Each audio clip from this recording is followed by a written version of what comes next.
Waste Asia और Europe के बीच में एक सी है, ईस्टर्न मेडिटेरेनियन, जो सिर्फ समंदर नहीं है। आज ये एनर्जी, सिक्योरिटी और पावर प्रोजेक्शन का बैटलफील्ड बना हुआ है।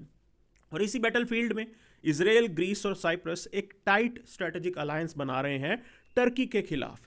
एनालिस्ट का कहना है कि आईजीसी ट्रायो ईस्टर्न मेडिटेरेनियन में टर्किश डोमिनेंस को बैलेंस और डेटर करना चाहते हैं, क्योंकि पिछले कुछ सालों में टर्की के मैरीटाइम क्लेम्स, एनर्जी रूट्स पर प्रेशर और कोवर्सिव डिप्लोमेसी इंक्रीज हो गई थी, जिससे इन तीनों देशों को एक कॉमन थ्रेट सा लग रहा है। वैसे भी ये तीनों देश टर्की के साथ प्रॉब्लम्स को शेयर करते हैं।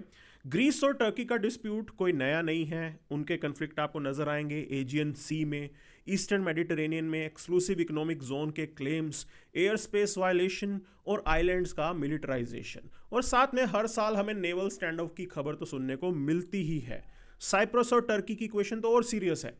1974 से नॉर्दर्न साइप्रस को टर्की ने ऑक्यूपाई कर रखा है और वहां पे Turkish republic of northern Cyprus की सरकार चलाई जाती है। और इसी का फायदा उठा के टर्की उस वाटर के अंदर गैस ड्रिलिंग भी कर लेता है। इसराइल और टर्की की इक्वेशन भी स्टेबल नहीं है। इसराइल को लगता है कि हमास की फंडिंग कहीं ना कहीं बैकडोर से टर्की के थ्रू भी की जाती रही है। और टर्की का ब्लू होमलैंड डॉक्ट्रेन इन तीनों के लिए एक हेडेक है। तो क्या है ये डॉक्ट्रेन?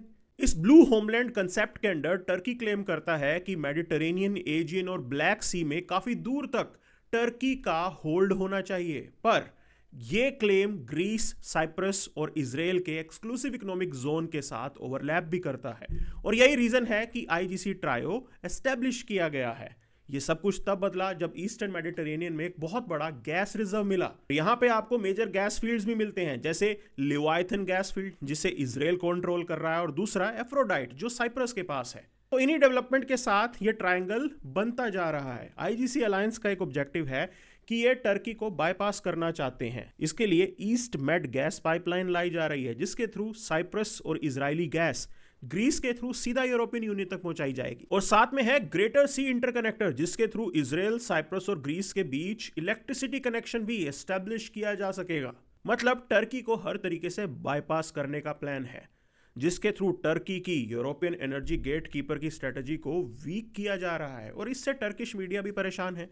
उनका कहना है कि यह सब डेलिबरेटली किया जा रहा है टर्की को बाईपास करने के लिए, और एनर्जी को एक जियोपॉलिटिकल वेपन के रूप में यूज किया जा रहा है। लेकिन ये आईजीसी ट्रायो एनर्जी के साथ साथ अब डिफेंस कोऑपरेशन की तरफ भी जा रहा है। रेगुलरली ट्राइलेटरल समिट्स हो रहे हैं। पहला समिट 2016 में हुआ था और लास्ट 2025 का समिट जेरूसलम में तीनों ने अटेंड किया था। ये साथ मिलकर जॉइंट एक्शन प्लान्स बना रहे हैं। स्पेशल फोर्सेस की ट्रेनिंग हो रही है। लैंड, सी और एयर एक्सरसाइजेज भी साथ में की जा रही हैं। और साथ में डेवलप हो रहा है मैरीटाइम साइबर सिक्योरिटी सेंटर, जिसे साइप्रस में बनाया जा रहा है। ऑब्जेक्टिव है कि सी लेन्स को प्रोटेक्ट करेंगे, अंडर सी केबल्स को बचाएंगे, एनर्जी इंफ्रास्ट्रक्चर और शिप रूट्स को प्रोटेक्शन देंगे। इन सब के बीच हमें वेपन और डेटरेंस सिग्नल भी मिले हैं। मतलब ग्रीस और साइप्रस इजरायली एयर डिफेंस और मिसाइल सिस्टम खरीद रहे हैं विद एक्सप्लिसिट रीजन कि टर्किश कैपेबिलिटी को काउंटर करना है। इनके जॉइंट स्टेटमेंट्स में मैरीटाइम सिक्योरिटी, डिफेंडिंग सी लेन्स, इमर्जिंग थ्रेट जैसे वर्ड बार बार आ रहे हैं, जो टर्की को सिग्नल भेज रहे हैं।